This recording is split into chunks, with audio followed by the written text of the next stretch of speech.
Bishabel Shlak Esh Kashiwa Malobe, Tenen Hachtaki Makiwotu Mentian en Tunokakil San Francisco, vale, y Handik el Kiki Marquesita. ¿Cómo están, amigos? Espero que bien. Yo me encuentro muy feliz porque estoy en la ciudad de San Francisco y voy a comer una deliciosa marquesita, porque acá en los Estados Unidos se vende marquesitas y vamos a conocer la historia del paisano que vende marquesitas acá en los Estados Unidos. Vamos a saludar al amigo que es proveniente de Yucatán. Isabel, ¿no? Malo. Buenas tardes, ¿cómo estamos, mi gente hermosa? Aquí desde Ticul, Yucatán, haciendo un nuevo emprendimiento, trayéndole un poco de sabor a Yucatán, trayéndole las marquesitas yucatecas. ¿Hace cuánto tiempo que estás haciendo marquesitas acá en San Francisco, amigo? Empezamos hace 2 meses. 2 meses. Ya las marquesitas. Nos encontramos aquí en la 2565 Miso, de lunes a viernes. Estamos de 4:30 a 10 de la noche.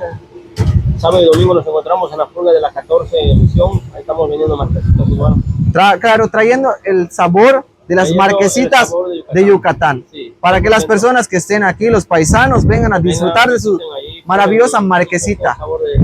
Así es, porque muchos de los paisanos estoy seguro que extrañan este sabor y pues de la marquesita, de la deliciosa marquesita, así es. Para recordar las corridas, ahí los eventos que hacíamos allá en las ferias allá en Yucatán. Un poco de sabor ahí del pueblo, de la ciudad. Así es, bueno, pues desde Ticul, Yucatán, nuestro amigo, ¿cómo se llama? David Domínguez. David Domínguez, aquí vende marquesitas en San Francisco, California. Así es. Malo, Cananta va. Bueno, cuídate.